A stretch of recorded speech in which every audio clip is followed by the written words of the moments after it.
Hola, soy Ana, bienvenidas y bienvenidos a mi canal A Tu Lado Cuidando. Si eres cuidador de un ser querido o lo has sido, aquí te comparto experiencias, vivencias, lecciones aprendidas del camino del cuidador. Yo llevo 18 años ya de cuidadora, primero de mi mamá, 12 años, y ahora sigo al cuidado de mi papá. Los dos eran muy dependientes por distintas condiciones de salud, pero bueno, en esto andamos. Siempre digo que ser cuidador te enseña a ver la vida de otra manera. La percepción de todo cambia. Y en los últimos días, pues por cosas que ves en la televisión, en la prensa, en YouTube, en fin. Y anoche estuvimos viendo el especial de Acción de Gracias de Charlie Brown y hay un momento en donde se pide perdón por una situación que ocurre entre los niños. Entonces, mi reflexión de hoy es perdonar. Yo creo que es una de las cosas más fáciles que hay, pero también al mismo tiempo, según las circunstancias, una de las cosas más difíciles que hay. Perdonar es solo dar un paso, ¿no?, hacia el perdón. Lo que pasa es que el proceso para dar ese paso a veces no llega. En alguna ocasión he hablado del perdón, ¿no? Estoy convencida, muy convencida que el perdón es liberador. El perdón no solo beneficia al perdonado, yo creo que incluso beneficia más al que perdona, porque cuando uno está en una situación de no se lo perdono, no, me han hecho esto, fulanita, fulanito, X situación, ¿no? Y no se lo voy a perdonar nunca. Ese sentimiento de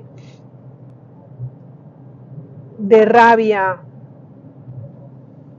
de impotencia, la sensación de injusticia, resentimiento, es esclavizante, es muy esclavo. También es cierto que a veces hay personas que piden perdón y verdaderamente no lo sienten. O sea, yo creo que piden perdón por salir de esa situación, ¿no? Y para esas personas pedir perdón es como, no sé, como decir hola. Y luego vuelven a las andadas. Perdonar muchas veces por lo mismo ya es culpa tuya.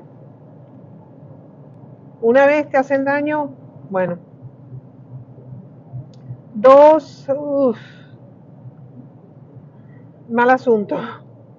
Y si eso se repite, es que tú ya estás tolerando una situación que quizás al final vas a ser tú más culpable que la otra persona, que la persona que te hace daño, porque le estás consintiendo que te esté haciendo daño, que te esté humillando. Hay gente que no tiene ninguna buena intención cuando pide perdón. Hay gente que sencillamente no lo pide. Luego, por otra parte, esa otra persona que necesita que le pidan perdón, que le reconozcan el daño que le han hecho, si no lo superas, si no aprendes a tener una mala memoria, porque a veces es tan importante olvidar las cosas, como uno empiece a recordarlo todo, va por la autopista derecha a la amargura.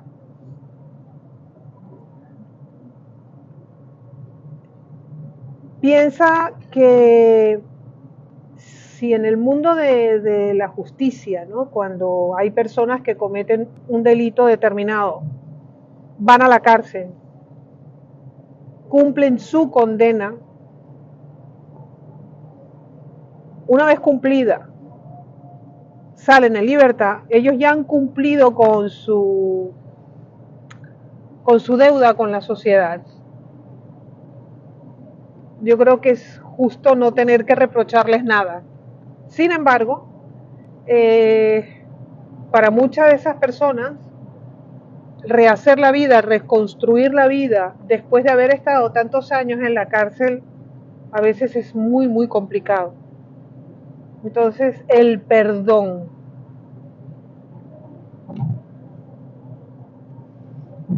En la religión judía hay el día del perdón. O sea que el perdón es mucho más importante de lo que nos podemos llegar a imaginar.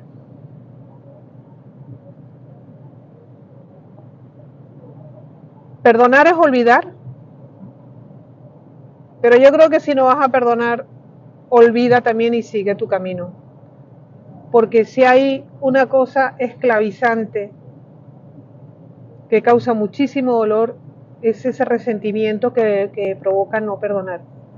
Yo creo que, no estoy segura si ya he contado lo que les voy a contar ahora, pero a mí fue una de las primeras lecciones que observé en mi vida sobre lo que significa el perdón. Hace muchos años yo fui de una semana de turismo a Israel, antes de la primera intifada. Para mí fue un descubrimiento, o sea, no es que yo no tuviese una idea preconcebida, pero para mí fue un descubrimiento, ¿no? Entonces, entre una de las muchas excursiones y visitas que hicimos, fuimos al Museo del Holocausto. Ahora no me acuerdo el nombre exacto. Está en un entorno muy, muy conmovedor. Tienen una avenida que es como un paseo, una caminata, llena de árboles de un lado a otro. Y cada uno de esos árboles está dedicado, con su correspondiente plaquita, a una persona pues que en su momento haya hecho bien a la comunidad judía, de cualquier parte del mundo incluso, o haya, en fin, es una dedicatoria. Entonces, claro, tú vas caminando por ahí y es conmovedor. Vi, por ejemplo, cómo se le había dedicado un árbol al rey Cristian, creo que se llamaba, de Dinamarca, porque cuando los nazis entran en Dinamarca, pues enseguida instauran la orden de que todos los judíos deben llevar una, ¿cómo se llama? Tenían que llevar una estrella de David judía, tenían que cosérselo en su ropa para identificarlos como judíos. Pues esto es válido a partir de mañana, ¿no? Y el rey de Dinamarca al día siguiente salió a pasear con una cruz, perdón, una estrella de David cosida en su abrigo. Entonces, cuando ves cosas así ya, ¿no? Entonces tú entras al museo y ves cosas que te impactan y de repente, incluso de aquella, yo fui en el año 86, tenían como una especie de stand aparte en el que te ofrecían la posibilidad de si eras de origen judío, tenías la religión judía, o si sabías de algún familiar desaparecido en la guerra y tal, tú entregabas todos tus datos y los datos de esa persona que tú a la que le habías perdido la pista, y ellos hacían una búsqueda que efectivamente, bueno, tomaba su tiempo. Hoy en día supongo que eso será un poco más rápido, y si había algún descendiente de esas personas que estuviera vivo todavía, pues te pondrían en contacto con ellos, ¿no? Todo es así como muy que te impacta, ¿no? Imágenes de los horrores de la guerra. Y de repente, que esto fue lo que me sacudió, oigo a una señora hablando muy muy alto, casi chillando, y una voz más bajita, así como hablando despacito. Entonces cuando me giro, había una foto enmarcada de Hitler, protegida con un cristal antibalas, y había una señora superviviente de un campo de concentración que le estaba gritando, pero gritando estaba llorando, ¿no? Y gritando y llorando y amenazándolo con los puños, ¿no? y creo que la señora hablaba yiddish porque yo reconocí alguna palabra en alemán y la amiga la estaba calmando y entre ellas se hablaban en inglés. Entonces la amiga intentaba calmarla, pero cálmate, han pasado muchos años, le decía. Y la pobre mujer desesperada decía, este hombre mató a toda mi familia, a mí me torturaron, lo odio, lo odio, lo odio, odio a los nazis, o sea, destilaba odio y dolor en todas sus palabras. Y estuve presa no sé cuántos años y lo odio y lo odio. Y entonces la amiga, pero estás aquí, has podido hacer tu vida, tienes un buen marido, tienes unos hijos fantásticos, tienes unos nietos a los que adoras. Entonces ella le estaba dando todas las razones del mundo para vivir aquí y en el ahora, ¿no? Entonces, si es que lo odio y nunca se lo voy a perdonar. La amiga la abrazó, se puso a llorar y le dijo, pues todavía eres su esclava, todavía eres su víctima y no debería serlo. Todavía me emociono A ver, no fueron estas palabras exactas porque han pasado muchos años, pero el mensaje era ese, ¿no? Entonces cuando le dijo eso, la mujer se derrumbó, se pusieron a llorar y se abrazaron, ¿no? Entonces, todo esto fue muy rápido. Supongo que vinieron unos servicios médicos porque la atendieron, bueno, porque es que la mujer estaba mal. Y la amiga le decía, bueno, cuando vinieron los sanitarios, es que aunque no queramos, tenemos que perdonar. Aunque no queramos, tenemos que perdonar porque es la única manera de seguir vivos en todos los aspectos. Y eso a mí me dejó... Yo sé que perdonar es muy difícil, o por lo menos emprender ese camino hacia el perdón. Una vez lo has hecho, solo es un paso. Yo creo que he sabido perdonar el daño que me han hecho.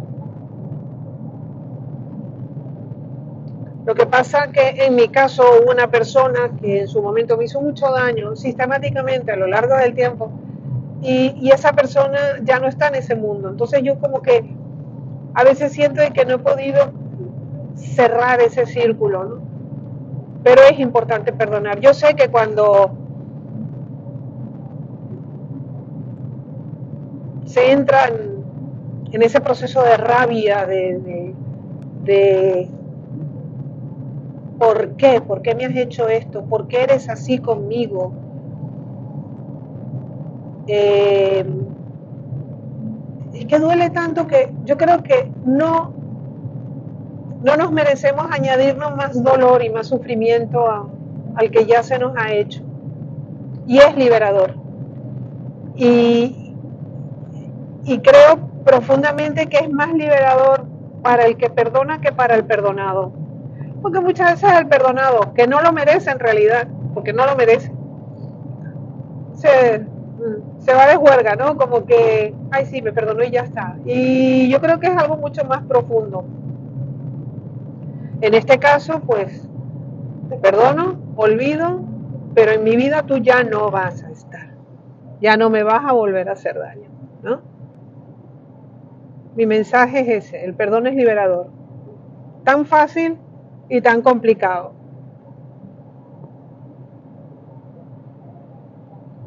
¿Y ustedes qué tal? ¿Pueden perdonar? ¿Pueden olvidar? ¿Les resulta fácil? ¿Ni se lo plantean? En fin, hasta aquí el día de hoy. Como siempre, un gran abrazo y todo mi afecto a todos los cuidadores, todas las cuidadoras. Hoy quiero saludar a una ciberamiga, por decirlo así, que he conocido hace poco, Inés. Ella está al cuidado de su hija, que tiene unas necesidades especiales y sabe lo que es ser cuidadora. Inés, te mando cariños grandes y un abrazo muy fuerte. Si tienes algún comentario, alguna opinión, alguna sugerencia, házmelo saber, dame un like, recomienda mi canal si sabes de alguien que crees que le puede entretener o ayudar. Suscríbete por favor y te espero en mi próximo capítulo. Chao.